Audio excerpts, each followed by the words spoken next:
स्वागत करती हूँ। बच्चों, आज हम पढ़ेंगे यूनिट 2 के अंतर्गत प्राणियों में संरचनात्मक संगठन मतलब ऑर्गेनाइजेशन लेवल क्या होता है एनिमल्स में, उसके बारे में अध्ययन करेंगे। चलिए बच्चों शुरू करते हैं।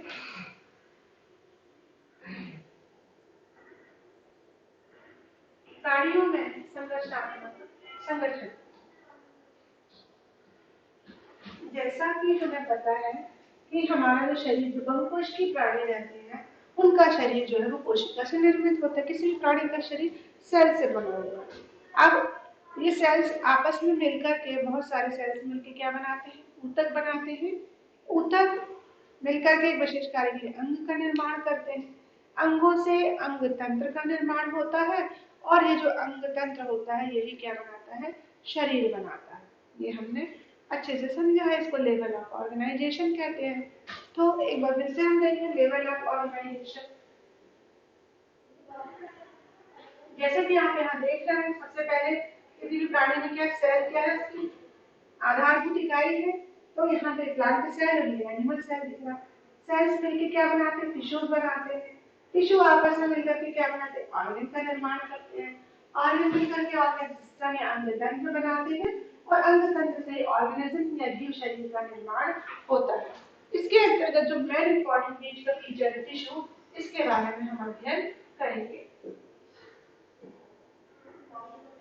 सबसे पहले हम ऊतक की परिभाषा समझेंगे। टिश्यू यानी ऊतक किसी विशेष कार्य हेतु अंतराकोशीय पदार्थों सहित समान कोशिकाओं का समूह ऊतक कहलाता है। सेम सेल्स, ऐसा नहीं कि कुछ भी लाके ढेर लगा दिया, that is known as tissue. तो समान कोशिकाओं का समूह, लेकिन किसके साथ, अंतराकोशीय पदार्थ, उसमें उसके बीच में जितने भी सिस्टम पदार्थ आ रहे हैं वो सारे इन्वॉल्व रहते हैं। दैट इज नोन एज ऊतक कहलाता है या टिश्यू कहलाता है। ये परिभाषा डेफिनेशन 2 मार्क्स के क्वेश्चन में पूछी जा सकती है। जैसे अपन रिपीट करते हैं, किसी विशेष कार्य हेतु अंतराकोशीय पदार्थों सहित समान कोशिकाओं का समूह ऊतक कहलाता है। ये लेवल ऑफ ऑर्गेनाइजेशन हम समझ चुके हैं। नेक्स्ट देखते हैं हम ऊतक के प्रकार। तो प्राणियों की अगर हम बात करें तो इसमें ऊतक 4 प्रकार के। पहला उपकला ऊतक या एपिथेलियल टिश्यू, संयोजी ऊतक, कनेक्टिव टिश्यू, पेशी ऊतक, मस्कुलर टिश्यू और तंत्रिका यूनिट यानी नर्वस टिश्यू। तो ये सारी चीजें, ये 4 प्रकार के ऊतक हैं। आज हम पढ़ेंगे इसमें से उपकला ऊतक के बारे में, राइट। तो आज हम अध्ययन करेंगे उपकला ऊतक के बारे में। करते हैं उपकला ऊतक। उपकला जैसा कि नाम है, आवरण, ये पूरे देह आवरण का निर्माण करता है। जो त्वचा है दैट इज नोन एज उपकला। एपिथेलियल टिश्यू ये जो होते हैं ये अगेन 2 प्रकार के होते हैं, सरल उपकला ऊतक और संयुक्त उपकला ऊतक।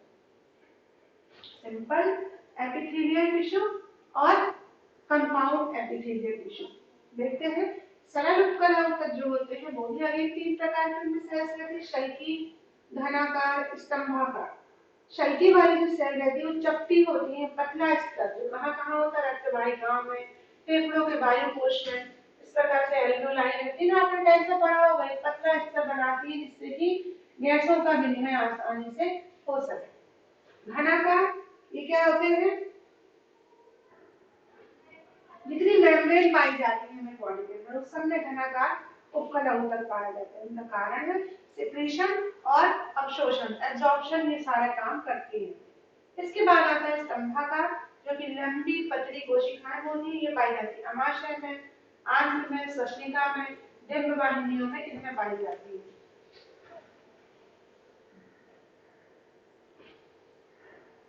अब आता है एक और स्पेशल, ग्रंथिल उपकला। ग्रंथिल उपकला में इसमें ग्रंथियां, ग्लैंड्स पाई जाती हैं और इसके आधार पर ये अगेन 2 टाइप के होते हैं। बाह्य स्त्रावी, जो बाह्य ग्रंथियां मतलब उत्सर्जित भिन्न पदार्थों में उत्सर्जन करते हैं, और अंतःस्त्रावी जो अंदर जाकर के सिक्रीशन करते हैं, वो अंतःस्त्रावी ग्रंथिल उपकला ऊतक कहलाते हैं। अंतःस्त्रावी ग्रंथि नहीं, अंतःस्त्रावी ग्रंथिल उपकला ऊतक। अब इसके बाद आता है संयुक्त उपकला। संयुक्त उपकला कैसे होते हैं, मल्टीलेयर यानी बहुस्तरीय रहते हैं। श्रावण और अवशोषण का कार्य करते हैं, जैसे कि त्वचा की शुष्क सतह, नम सतह बताते हैं। लाल ग्रंथियों में रहते हैं, अग्नाशय की जो वाहिकाएं हैं उनमें उपस्थित रहते हैं।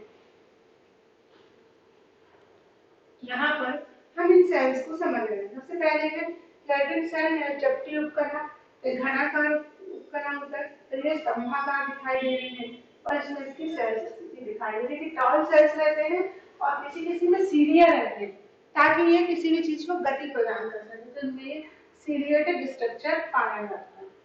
दूसरा आता है इसी में कंपोज्ड एपिथेलियम। यहाँ देखो आप, यहाँ बच्चों देख रहे होंगे कि यहाँ पर मल्टी लेयर, एक लेयर, दो लेयर, तीन लेयर, इस प्रकार से कंपोज्ड रूप से एपिथेलियल सेल प्रेजेंट रहती है।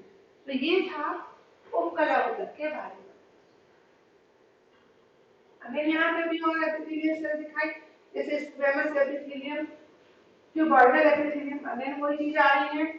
सीरिएटेड एपिथेलियम जहाँ पर गति प्रदान करने में जो पोषक पदार्थ है किसी चीज को तरल पदार्थों का संवहन कराना होता है, वहाँ सीरिएटेड एपिथेलियम पाए जाते हैं। ग्लैंडुलर एपिथेलियम भी मौजूद है जिनमें ग्लैंड सेल्स पाई जाती है।